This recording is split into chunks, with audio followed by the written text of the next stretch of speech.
जर मी तुम्हाला सांगितलं, की तुमच्या आयुष्यातील 80% दुःख हे वास्तवामुळे नसून तुमच्या विचारांचा ट्रॅप आहे.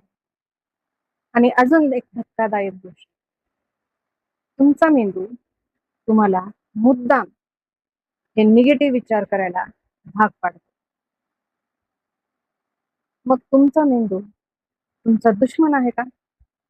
आणि जर हे सत्य असेल, तर आपण एका ट्रॅपमध्ये आहोत. ते कसं?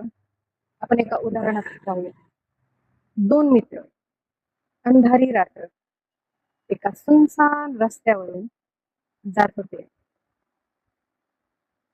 तेवढ्यात एक कुत्रा जोरजोरात त्यांना भुंकायला लागतो आणि त्यातला पहिला व्यक्ती खूप घाबरतो आणि तिथून पळून जातो. दुसरा व्यक्ती शांतपणे पुढे चालायला लागतो. जो व्यक्ती तिथून पळून गेला, त्या पळणाऱ्या व्यक्तीच्या मागे कुत्रा जास्त जोरात लागला. आता मला सांगा, घटना एकच आहे, पण रिएक्शन 2 आहेत. का? एका व्यक्तीने त्या घटनेचा अर्थ धोकादायक घेतला आणि दुसऱ्या व्यक्तीने त्या घटनेचा अर्थ वेगळा घेतला. घटना एकच आहे. याचा अर्थ असा होतो, की घटना तुम्हाला त्रास देत नाही. त्रास देते तुमचा मेंदू त्याचा काय अर्थ काढतो ती गोष्ट. अजून एक उदाहरण सांगते. त्याच 2 व्यक्तींचा 8 दिवसापूर्वी प्रेमभंग झाला, ब्रेकअप. त्यामध्ये एका व्यक्तीने दारू प्यायला सुरुवात केली. एकदम देवदास झाला, दिवस-रात्र रडत बसला.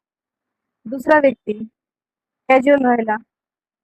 त्याचं असं म्हणणं होतं, की एक गेली तर 10 येतील, काही प्रॉब्लेम नाही. मोठ्या आयुष्यामध्ये छोट्या-छोट्या गोष्टी होत राहतात. कॅज्युअली घेतलं ते. मला एक सांगा, जेव्हा ती व्यक्ती दारू पीत होती, रडत होती, त्या दारू पिण्याने, टेन्शन घेण्याने, रडण्याने त्याचा प्रॉब्लेम सॉल्व्ह झाला का? नाही झाला. पण ज्या व्यक्तीने ती गोष्ट कॅज्युअल झाली, प्रॉब्लेम तिचा पण सॉल्व्ह नाही झालेला. पण प्रॉब्लेम झालं हे, की ती व्यक्ती दुःखात स्वतःचं नुकसान करून घेत होती आणि ह्या व्यक्तीने स्वतःला समजून सांगून तिचा त्रास कमी करून घेतला. सायकॉलॉजीमध्ये याला निगेटिव्ह बायस म्हणतात.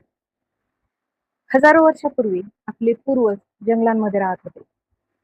तेव्हा जंगलातून येणारा प्रत्येक आवाज त्यांना धोका वाटायचा.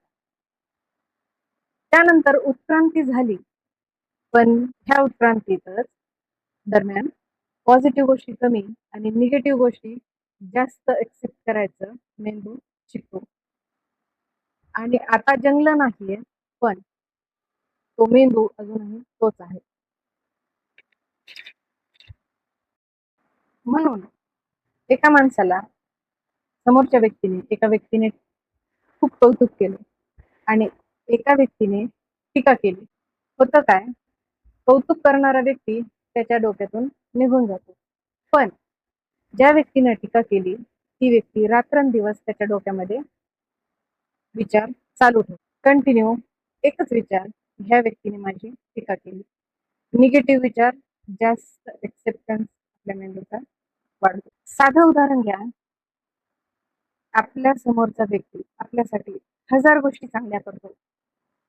पण एक वेळेस त्याने केलेला आपला अपमान आपण आयुष्यभर विसरत नाही. मग त्याने आतापर्यंत केलेल्या सगळ्या गोष्टी, चांगल्या गोष्टी आपण एका क्षणात विसरतो आणि एकदा केलेला अपमान आपण आयुष्यभरासाठी लक्षात ठेवतो. त्यालाच निगेटिव्ह बायस. मग आता प्रश्न काय आहे? प्रश्न हा आहे, की जर निगेटिव्ह थिंकिंग एवढीच वाईट आहे, तर मग निसर्गाने ती आपल्या दिलीच कशाला?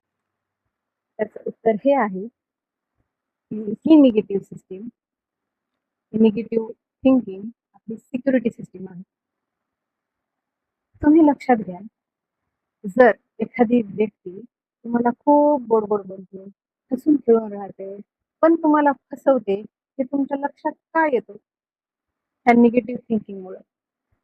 ही निगेटिव्ह थिंकिंग तुम्हाला सांगते की ही व्यक्ती आपल्याला गोड गोड बोलून फसवते, ह्या व्यक्तीपासून सावध राहा.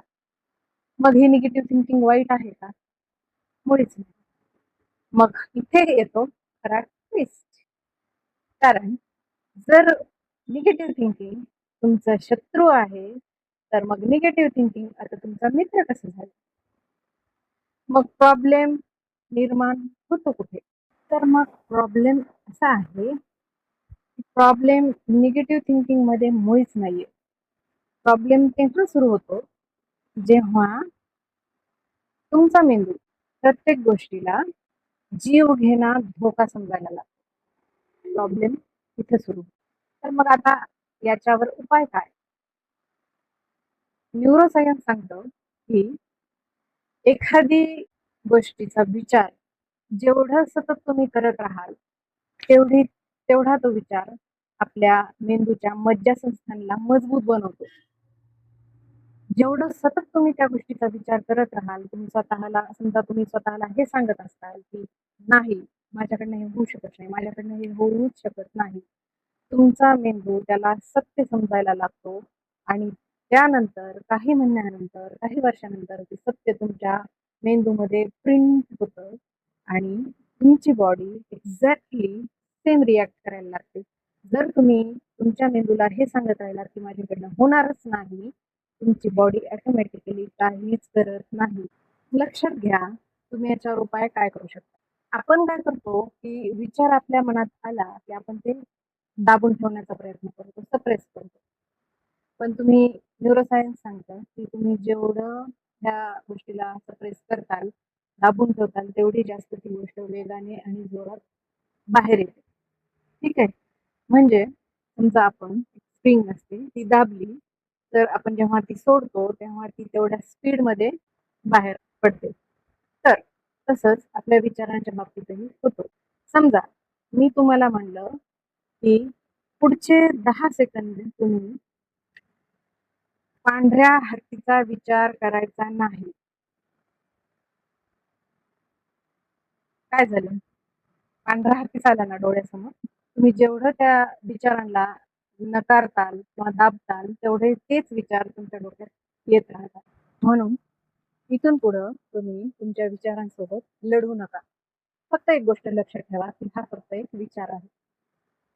ठीक आहे? आणि जेव्हा कधी तुमचा मेंदू तुम्हाला हे सांगेल, की मी नाही करू शकत, मला कोणीच प्रेम करत नाही, माझ्याच्याने काहीच होणार नाही, माझ्याकडे काहीच नाही, मला कोणी मोजत नाही, माझी कोणी किंमत करत नाही, मला कोणी बोलवत नाही, माझ्यावर कोणी प्रेम करत नाही. हे असे निगेटिव्ह विचार जेव्हा तुमचा मेंदू तुम्हाला सांगतो, तेव्हा तुमच्या मेंदूला तुम्ही एकच प्रश्न विचारा, की हे सत्य आहे का? आणि जर हे सत्य असेल, तर मला याचा पुरावा दे. समजा तुमचा मेंदू तुम्हाला सतत हे सांगत असेल, की तू अपयशी आहेस, अपयशी आहे, अपयशी आहे. तर तुम्ही तुमच्या मेंदूला विचारा, की हे सत्य आहे का? मी आयुष्यात कुठल्याच गोष्टीत कधीच यशस्वी झालेलो नाहीये का? नसेल तर मला पुरावा. हे बघा, निगेटिव्ह विचार हे कधीही संपणार नाही. पण तुम्ही तिचे गुलाम होऊ नका. कारण एक सकारात्मक विचार तुमचं पूर्ण आयुष्य बदलू शकते. हो नाही तर काय?